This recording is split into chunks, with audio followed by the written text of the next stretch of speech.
Bitcoin hoodie guy coming back with another KASPA video. Thanks for tuning in and let's get into it. To do things right, it takes time. This is a post from about a week ago. We'll take a look at it. Not a whole lot's changed since this morning. Addresses have grown a little bit. The price went up a little bit and then it's pulled back. It went over 11 cents a little bit and it's pulled back. Nothing really new to see there. The mining hash rate 116 is looking good. So spending more and more time over 115. And basically you can see that that's just been climbing up. And, it's pretty much well cemented over 100. And that's a good sign. So the combination of a growing hash rate and growing number of addresses is just a matter of time. This post is a week old, but this post is about the Rust development update.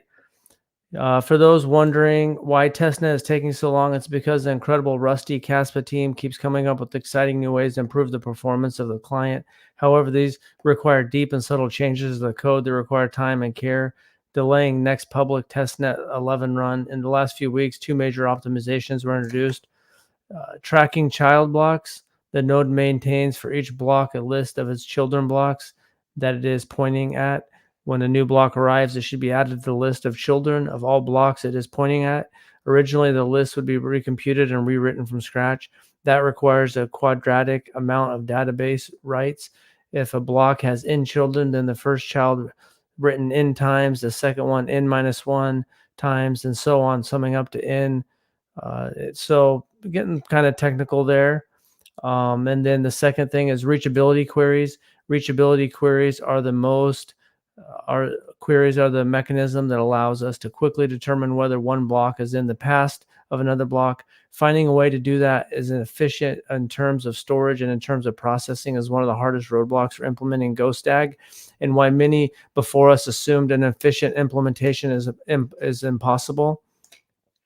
The mechanism that achieves that is rather complex and has a lot of moving parts. Without diving too much into the details, some of the data that has been stored is also computed per block and recomputed as children are added. Adopting a similar approach as in the previous optimization allowed for a dramatic decrease in the disk pressure created by the reachability mechanism. So you can read more. I guess there's not a whole lot there. Relevant PR on GitHub. There's a link. I could put a link in this, or you can just go onto the KASPA news on their KASPA.org, and this will be on there. So where are we at? Early benchmarks indicate that these two optimizations more than doubled the header processing rate of the client running on a machine with a 24-core i9 processor. The header processing rate increased from 226.03 a second to 521.8.81 a second. Besides the optimizations, the crew took this chance to implement dynamic cache policies. This essentially means that the client is aware of the amount of RAM available to the host machine and considers this when determining what data to cache, providing more stability, especially on machines with lower memory. So it takes time for this to develop. And this article is also on KASPA.org. And this is a little bit older, from May 26, when Hashtag was talking about two possible ways for KASPA native smart contracts. One, KASPA native smart contracts, pros and cons. Native KASPA implementation, cons, major consensus change and heavier lifting on adoption. Another option of sequencing layer, settlement done on ETH.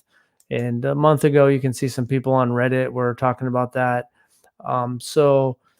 However, or if that gets developed, or once they get everything done with the Rust and they get up to 10 blocks per second, that stuff just takes time to build. And what's interesting, there's a lot of different things going on in the crypto market.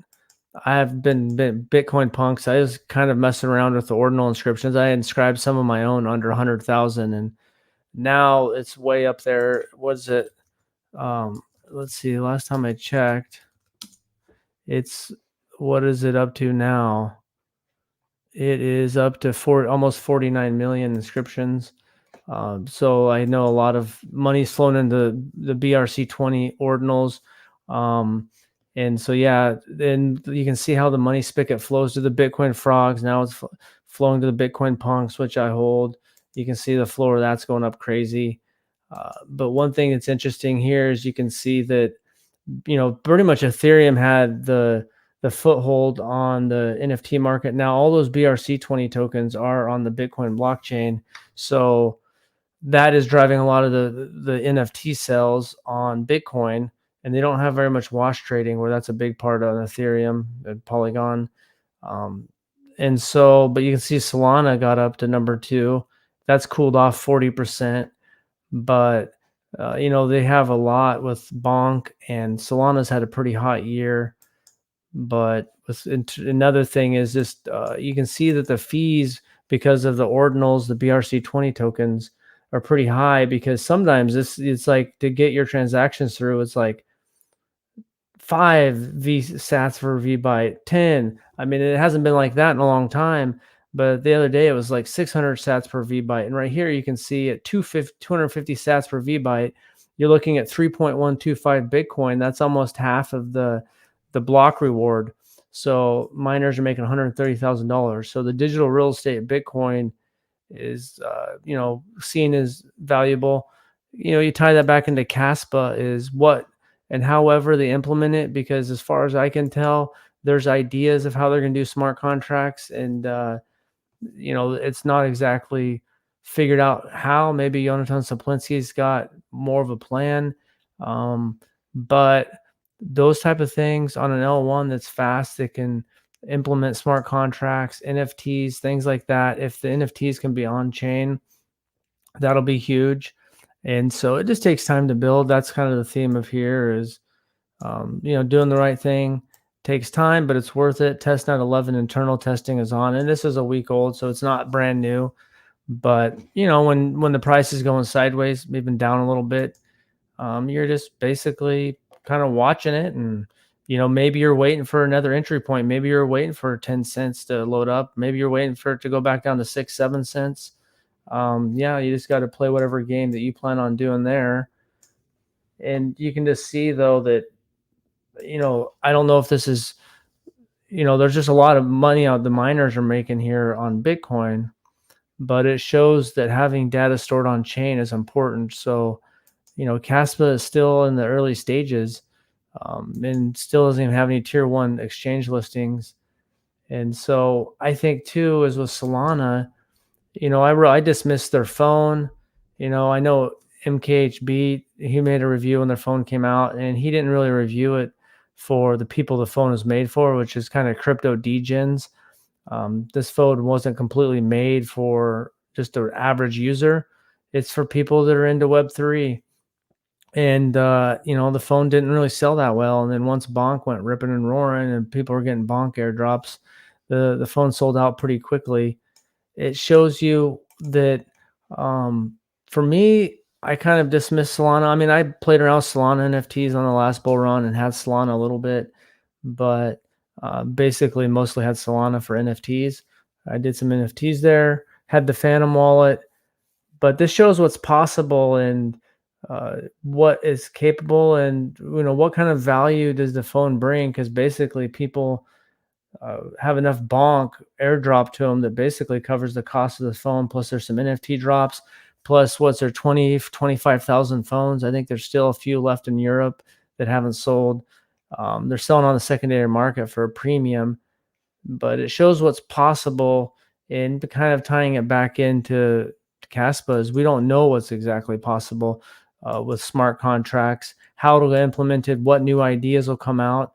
There'll be, by the time they keep making the developments, the devs that are working on it now, there's new ideas being floated out in crypto all the time. It's moving at light speed, really. And a lot of it's open source, or the majority of it's open source. So people can use that and they can build off that. So by the time Caspa gets a little bit more developed and they're starting to bring these test nets and the Rust development onto the main net, maybe at that point there's some new project or some new idea that's like, whoa, okay, that'll fit perfect in what we're trying to do. And who knows? I mean, maybe more projects come out with phones. I mean, it seemed kind of ridiculous at the time, and Maybe it's not. Maybe it's a secure wallet. I mean, $600, is a lot of money. You can get a hardware wallet for 50, $60, or I mean, you can, most projects have a, one you can download on the desktop. But maybe more projects, maybe Caspa, I guess, since it's, Solana is centralized, and that's one reason why I didn't really like Solana that much, is because it was so centralized and went down a lot. But it does have some bonuses. Just what's cool about this is it just shows what's possible, and I just keep that in mind with Caspa. Is we don't know what the future holds, really. To me, it's still a pretty young project, and there's a lot of development. And with Jonathan Saplinski, you got a heavy intellectual hitter that's behind that project, and who knows what he's cooking up in his mind, or people he knows. And some of it we know, and some of it you might not know. He might be kicking around some ideas, and there might be some other cool ideas in the crypto space to build on. So that's basically about it. Just a quick little video. Not a whole lot's changed. Hash rate's looking good at 116. You got the addresses are climbing up a little bit. And yeah, you got that new humpback. We don't know exactly who it is at number 8. And just got to be patient. The developers are developing, doing what their job is, or I don't know their job, but they're doing what they do best, and that takes time. And sometimes things don't happen instantly. I mean, who knows whether this phone's going to be a big deal for Solana or not. It changed my mind a little bit about Solana and what's possible in Web3. And so who knows, they've only sold like 25,000 of them.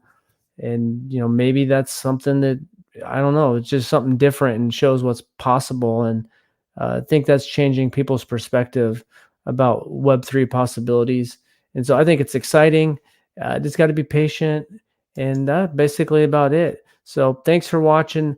Let me know about what you think about the Rust development, and what you think about the possibility of smart contracts in the future, and when you think those might go down. And yeah, let's enjoy this bull run. It's going to be fun next couple of years. Thanks for watching, and have a good day.